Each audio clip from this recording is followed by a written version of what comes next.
Today we're going to be talking about knife safety for our Indus school outdoor magnet classes.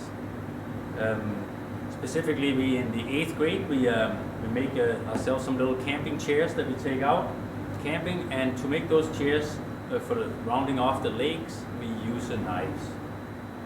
We have two different kind of knives that we will be using for helping us make the chair, and for going camping later on in the spring when the snow is gone.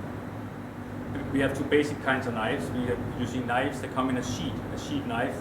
That's where the blade goes into and the handle sticks out, and you grab the sheet with one hand and the handle with the other hand, and you pull the knife out of there. Keep your thumb on top here. You have a larger knife generally. And then when we start cutting with these kind of knives, we hold them like this in our dominant hand. And when we don't use the knife, we put it back in the sheet. Put it on the table, or maybe we have it carried on our side.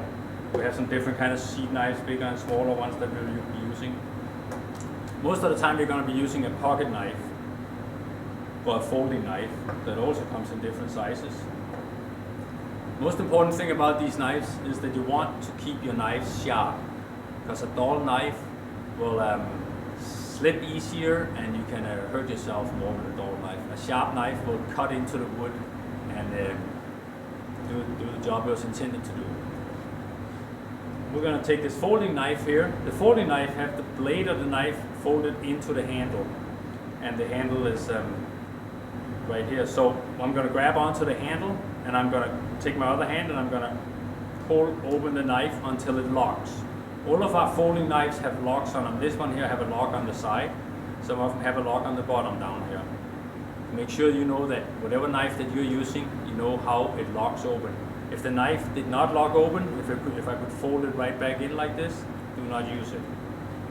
So we fold the knife open and we make sure it locks into place.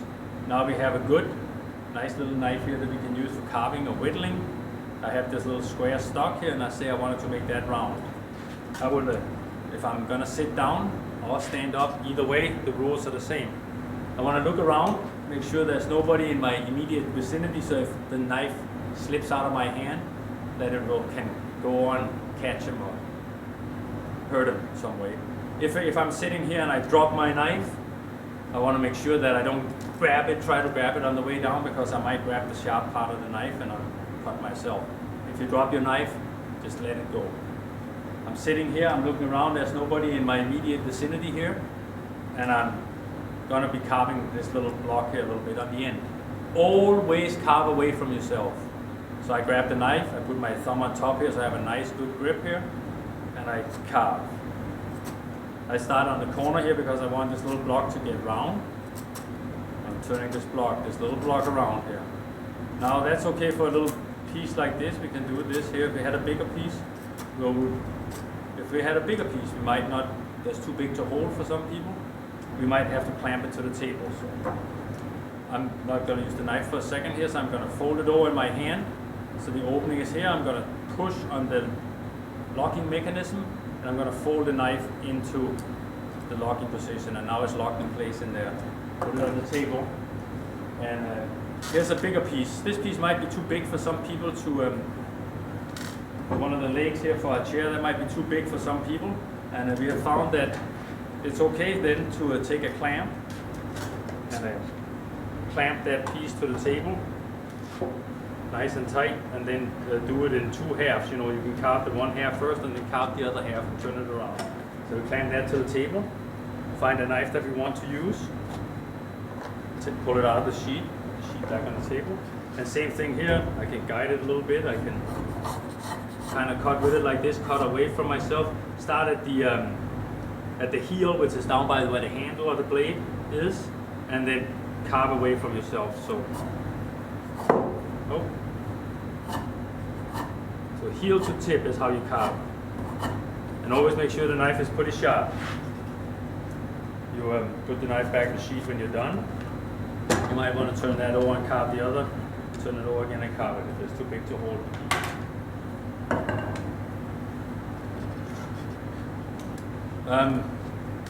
If you're going to pass the knife to somebody else, you don't just have the knife and say, hey, catch, and throw it to him. You never throw a knife at anybody. put the knife in a sheet preferably, and you hand the knife to them handle first, okay, in the sheet preferably. Or if you're going to hand them a folding knife, you fold the knife first. After you fold the knife, you hand them the knife folded. If for some reason you don't have a sheet and you don't have and are not working with a folding knife, if you are going to hand a knife with the blade like this to another person, you grab the knife on the dull side of the blade so the sharp side is sticking away from your hand, and you hand them the knife that way so they can grab it by the handle, okay? Preferably you should be handing your knives out in the sheet because all our knives have sheets. If your knife gets dull and you need to sharpen it, we have a few dry stones that we use. This one here happened to be set up on a piece of wood, so it won't slide around. The stones just fit right in here, so we made that. And so then we can clamp that to the table to keep it more secure. Clamp that to the table, and we're going to take our knife. This sheeted knife here might need a little bit of sharpening. There's two sides to the sharpening stone: the coarse side and the fine side. We're going to start out on the coarse side. We'll put it in here. Pull the knife out of the sheet. Grab the knife in a firm grip so it doesn't slip out or anything like that. We're working on about a 20-degree angle. The knife will have a little beveled edge on them. So if you lay the knife down on the stone and you tip it up, you can kind of feel when it hits that beveled edge. Then we can take and we can push on the dull side of the knife with our thumb up here. Careful from the heel towards the tip, the whole length of the blade. And then we come back the other way here. Heel to tip, heel to tip, heel to tip.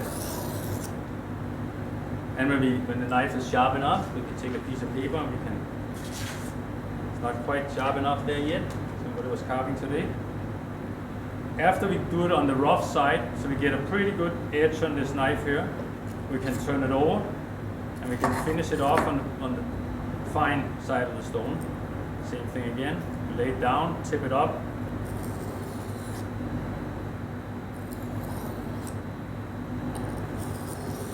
Back and forth like that until the knife gets nice and sharp.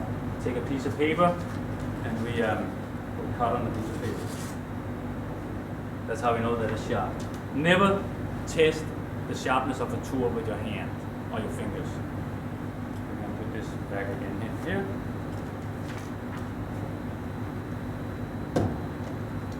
One thing we never do with our knives either, we never use our knife for prying.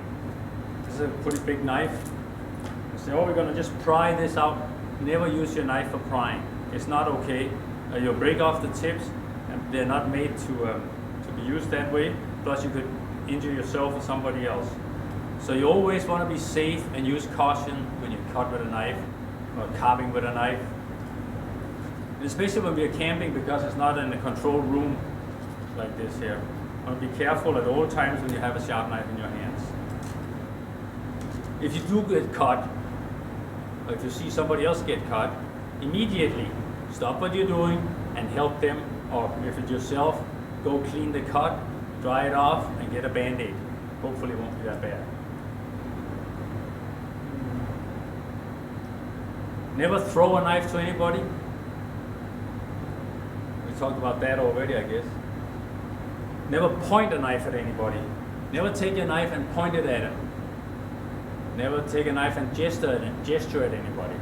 Never do anything threatening with any of these knives. That's not what they're for. They're tools, just like our hammers and our saws and any other tool that we use.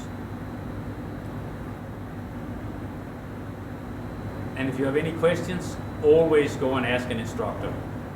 Ask your instructor or another adult that's a responsible adult that's along. I think that's going to be it for our knife safety for this time.